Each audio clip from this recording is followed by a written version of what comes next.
tipo, e aí, o que dá pra fazer? Né? O que nós vamos fazer?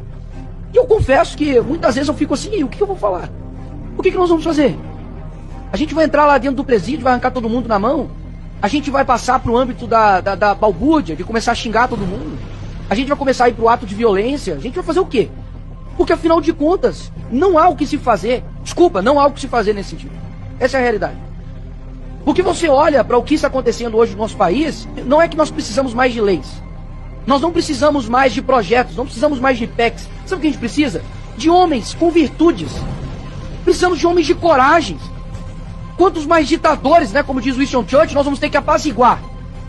Quantos mais presidentes de casas nós vamos ter que dialogar e conversar para eles tomarem não a decisão que nós desejamos, mas a decisão correta a horas?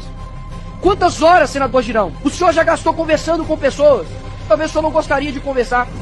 Quantas horas nós já gastamos com rodas e rodas de conversas, reuniões? Olha, por gentileza, tem uma mãe chorando, tem uma filha chorando. Sabe, uma morte de uma pessoa aconteceu. Quantas mais pessoas a gente vai ter que conversar? O que mais vai ter? Não tem mais nada, não tem mais nada, pessoal, não tem mais nada. Então não é que a gente precisa, doutor Sebastião, fazer algo além, não tem mais nada ao que ser feito. E isso me atormenta, porque eu não fui eleito para poder bater ponto aqui nessa casa. Eu não fui eleito para poder fazer o possível, não. Eu fui eleito para poder fazer aquilo que as pessoas muitas vezes não conseguem fazer. Mas eles não estão conseguindo fazer, e eu também não. Isso me atormenta. Afinal de contas, o que nós vamos fazer então?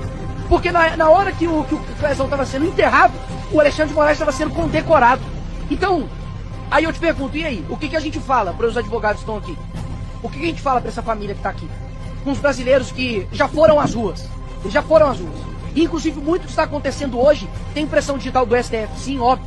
Tem pressão da mídia, sim, cúmplices da morte do Clezão. Mas também tem muito impressão digital de isentos que lá atrás batiam em um homem que estava defendendo a liberdade e hoje sofrem também dessa própria ditadura. Então, o que eu tenho para dizer aqui hoje é simples e claro. Não há meios legais contra uma tirania. E eu gostaria muito de ouvir de alguém realmente uma solução. Mas eu não escuto de ninguém. Muitos dizem talvez algumas coisas do que se fazer, mas olha, se de fato defesa resolvesse algo, eu não teria sido condenado ontem. O Bolsonaro não teria ficado inelegível. A Dilma teria perdido seus direitos políticos. A OAB estaria não fazendo um discurso firme, como o Dr. Sérgio Leonardo fez, mas estaria em paz, porque os direitos dos advogados estariam sendo respeitados, mas não é isso que está acontecendo. Ou seja, a letra fria da lei já não resolve mais. Então, de fato, eu não quero que, e eu espero que a Constituição me respeite aqui neste momento, né, da minha imunidade parlamentar, mas eu vou dizer algo aqui, de fato, que é a realidade. Para mudar o Brasil, da forma como está, me confesso, algumas maçãs podres não podem existir no nosso meio. Se acontecer de algum dia alguém retornar aqui no nosso país, na presidência, ou a gente faz aquilo que nós aprendemos, de que o Olavo disse, olha, ou você coloca a esquerda na cadeia pelos crimes que eles cometeram, ou eles irão nos colocar na cadeia pelos crimes que nós não cometemos. E exatamente é isso que está acontecendo. Ou seja, ou quem chega lá na presidência do Brasil, eu não quero saber, e eu confesso aqui, o senador Magno Malta, eu não quero saber de presidente de direita prometendo X, Y e tal. Eu quero um presidente que realmente faça justiça nesse país e que não somente persiga por perseguir. Mas eu quero um presidente que tenha coragem de fazer aquilo que o Lula está fazendo, de que o Dino está fazendo, de que esses canalhas de ministro do STF como Alexandre de Moraes está fazendo, que é perseguir pessoas de bem. E nós não iremos perseguir pessoas de bem não, porque se algum dia algum homem de fato, de coragem, mais uma vez chegar lá na presidência da República, que coloque essas pessoas aqui na cadeia. Porque quando você não combate o mal, você está cooperando com ele. Chega de diálogo com quem é negligente com morte de pessoas de bem.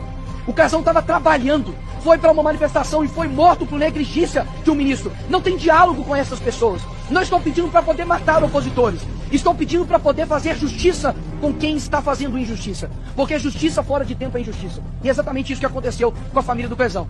Então, o que está faltando aqui nesse país não é mais aplicação de lei. O que está faltando nesse país aqui não é mais leis e nem mais PECs e nem mais nada. É homens de coragem. E pode ter certeza que a população brasileira está cansada de gente que fala e não cumpre. Enquanto nós temos, por exemplo, o Bukele, lá no El Salvador, e é lógico, devido a essas proporções, Salvador é desse tamanho aqui, mas em poucos anos, ele mudou a história de El Salvador. Colocou homicídio a quase zero. Enfrentou a organização criminosa, fez a maior prisão de segurança máxima da América Latina. Muitas vezes nós olhamos para o Brasil e vemos que nós não temos condições de fazer nada. Porque a criminalidade tomou conta, porque os juízes são isso e aquilo. Deixa eu te falar, dá uma olhadinha para a Ucrânia e vê o que aconteceu. Yanukovych, estava lá um ditador ferrenho. A população lá ficou quase que 60 ou 70 dias na rua, tomando tiro da polícia de Yanukovych. Tomando tiro. Os jovens de lá, pessoas da minha idade, menos do que eu, 16, 17 anos, estavam lutando contra a tirania, porque sabiam o que era enfrentar as dores de fato de um ditador. E eles conseguiram enfrentar isso e venceram. O que falta hoje no Brasil é dizer o seguinte, de que nós iremos vencer isso. Mas não tem como vencer uma antidemocracia com meios democráticos, porque tudo que nós fizermos será considerado antidemocrático. A gente há pouco tempo estava indo pra rua para poder trabalhar e fomos chamados de genocídio. Vocês estão esperando que nós vamos ser chamados de quê? Não, do mais mal. Que nós vamos ser chamados de democráticos, vamos conversar com um e vamos conversar com o outro, e as pessoas que nunca respeitaram a Constituição agora vão passar a respeitar?